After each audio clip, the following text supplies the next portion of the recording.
వారందరూ కూడా ఈ కేసులు ఎదుర్కోవాల్సిన పరిస్థితి మనం చూస్తున్నాం. ఇది దురదృష్టకరం అన్నది మనం అందరం కూడా గమనించాలి. Right sir. రీసెంట్గా కొంతమంది కూటమి నేతలు మాట్లాడుతున్నారు జగన్ అరెస్ట్ గురించి. సో ఈ లిక్కర్ స్కామ్లో జగనే అంతిమ లబ్ధిదారు, ఆయనే బిగ్ బాస్, ఆయనకే 3,500 కోట్ల రూపాయలు చేరాయి అని చెప్పి. కానీ వైసీపీ చెప్తోంది సార్, ఇది అసలు కక్షపూరితమైన కేసు, అసలు ప్రూఫ్సే లేవు, అప్రూవర్గా మార్చేసి ఏదో హడావుడి చేస్తూ ఉన్నారు, మసిపూసి మారేడుగా చేస్తూ ఉన్నారు, ఈ కేసు తీవ్రతే లేదు అన్నట్టుగా మాట్లాడుతూ ఉన్నారు. అండ్ రీసెంట్గా జగన్మోహన్ రెడ్డి గారు కూడా ఒక చిన్న విషయం చెప్పారు. మిథున్ రెడ్డి గారు, చంద్రబాబు నాయుడు గారు ఇద్దరు క్లాస్మేట్స్, ఒకే కాలేజీలో చదువుకున్నారు. అప్పుడు ఏదో చంద్రబాబు నాయుడు గారికి, మిథున్ రెడ్డి గారికి ఉన్న, క్షమించాలి, పెద్దిరెడ్డి రామచంద్రారెడ్డి గారికి ఉన్న గొడవతో ఇప్పుడు కక్ష తీర్చుకుంటూ ఉన్నాడు కొడుకు మిథున్ రెడ్డి మీద చంద్రబాబు నాయుడు అని చెప్పి మొన్న మాట్లాడారు జగన్మోహన్ రెడ్డి గారు. అంటే చాలా లైట్ చేసే ప్రయత్నం చేశారు. అంటే ఈ కేసు తీవ్రతను మీరు ఇప్పటివరకు చెప్పారు కాబట్టి జగన్మోహన్ రెడ్డి అరెస్ట్ అయ్యే అవకాశం ఉందా టెక్నికల్గా, లీగల్గా చూసుకుంటే కనుక? అండ్ పొలిటికల్గా దీని పరిణామాలు ఏ రకంగా ఉంటాయి? ఎందుకంటే అరెస్ట్ అయిన వాళ్ళు చాలామంది ఆ తర్వాత కాలంలో పొలిటికల్గా ఎదిగిన సందర్భాలు చాలాసార్లు చూసాం మనం. ఏమంటారు? సో మీరు చూస్తే నేను ఇంతకుముందే చెప్పాను, ఎందుకంటే ఇవన్నీ కూడా కాన్స్పిరసీ కేసు, అంటే అందరూ కలిసి ఎలా చేయాలి అని నిర్ణయించుకున్న కేసులు ఇవన్నీ కూడా ఓపెన్ గా జరగవు. ఇవన్నీ కూడా ఎక్కడో ఏసీ రూముల్లో కూర్చొని నిర్ణయించుకున్న పరిస్థితులు ఇవన్నీ కూడా. అంటే మనం ఎలా పాలసీని ఎలా మార్చాలి, ఆ తర్వాత కొన్ని డిస్టిలరీస్ కి మనం ఏ విధంగా ప్రిఫరెన్స్ ఇవ్వాలి, ఆ తర్వాత వాళ్ళ దగ్గర నుంచి కిక్ బ్యాక్స్ ఎలా రావాలి, ఇవన్నీ కూడా నిర్ణయించుకోవాల్సిందన్నీ కూడా ఒక ఏసీ రూముల్లో నిర్ణయిస్తాయి. దానివల్ల ఏంటంటే ఇన్వెస్టిగేషన్ లో దీనికి సాక్ష్యాలు తీసుకురావాలంటే ఎవరో ఒకరు అప్రూవర్ గా మారాలి. అంటే ఆ సమావేశంలో ఉన్నవాళ్ళు కానీ ఆ ప్రక్రియలో ఉన్న వాళ్ళని అప్రూవర్ గా మారుస్తాం. లేకుంటే ఏమవుతుందంటే మిగతా కేసుల్లో మనకు సాక్ష్యాధారాలు సులభంగా దొరుకుతాయి. సపోజ్ ఒక మర్డర్ కేసు తీసుకుంటే ఎవరో చంపుతున్నప్పుడు చూసి ఉంటారు, లేకుంటే దాని గురించి ఇంతకు ముందు వాళ్ళు మాట్లాడిన మాటలు, వీటన్నిటిని కూడా మనం ఎవిడెన్స్ గా తీసుకోవచ్చు. కానీ ఇవన్నీ కూడా ఏంటంటే ఇవన్నీ ఎకనామిక్ అఫెన్సెస్. వాళ్ళు కూల్ గా అందరూ కూర్చొని చేసిన ఒక ప్రణాళికగా ఉంటుంది ఎకనామిక్ అఫెన్స్ ఏది తీసుకున్నా కూడా.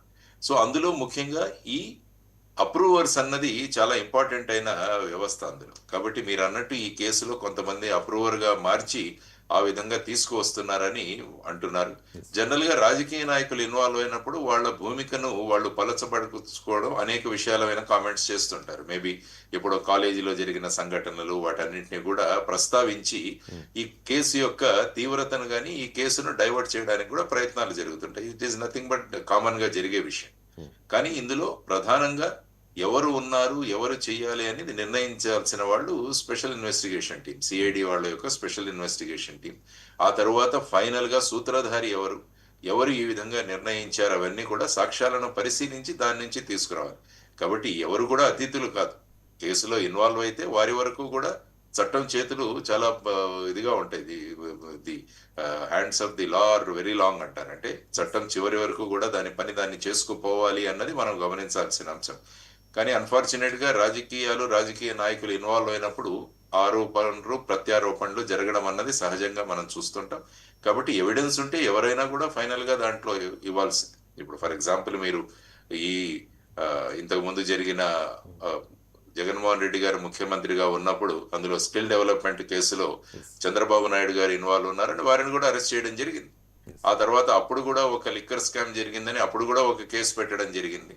సో ఇవన్నీ కూడా జరుగుతున్నాయి. కానీ వీటిలో ఏంటంటే లాజికల్ కన్క్లూషన్ కేసు తీసుకొచ్చి త్వరగా పరిష్కారం అయ్యే విధానాలు మనం తీసుకురాగలిగితే మంచిది. తర్వాత ఏంటంటే ప్రస్తుతం ఎలక్షన్లలో ఎవరైనా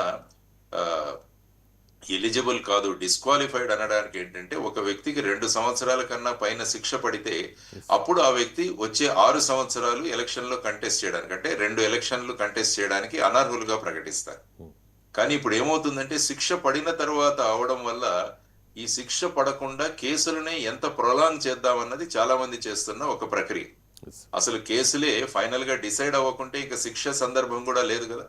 కాబట్టి ఏదో ఒక కారణం వల్ల ఈ కేసుల్ని ముందుకు తీసుకువెళ్ళాలన్న ప్రయత్నాలు జరుగుతున్నాయి. అందుకనే ఒక ఎలక్షన్ రిఫార్మ్ ఏమి రావాలని కోరుకుంటున్నామంటే చార్జెస్ ఫ్రేమ్ అయిన దగ్గర నుంచి వాళ్ళు ఎలక్షన్ లో నిలబడడానికి అనర్హులు అని గనక మనం రిఫార్మ్ తీసుకురాగలిగితే, ఇప్పుడు ఏంటంటే బిఎన్ఎస్ఎస్ మీరు చూసుకుంటే చార్జ్ షీట్ వేసిన తర్వాత 60 రోజుల లోపల చార్జెస్ ఫ్రేమ్ చేయాలి. ఉమ్, అప్పుడు ఏమవుతుందంటే అప్పటి నుంచి గనక మీరు ఎలక్షన్ లో నిలబడడానికి అనర్హులు అని ప్రకటిస్తే వీరే త్వరగా వీళ్ళ కేసులు పరిష్కరించుకోవడానికి వీళ్ళే ప్రయత్నిస్తారు. లేకుంటే ఇప్పుడేంటి కేసు ఎంత డిలే అయితే మనకు అంత ఇది కదా అని చెప్పేసి వాళ్ళు మాట్లాడుకోవాల్సిన పరిస్థితి వస్తుంది. Right sir. ఇక జగన్మోహన్ రెడ్డి అడుగు బయట పెడితే చాలు, రోడ్డు మీదకి వస్తే చాలు, పెద్ద రచ్చ అవుతోంది. మనం రీసెంట్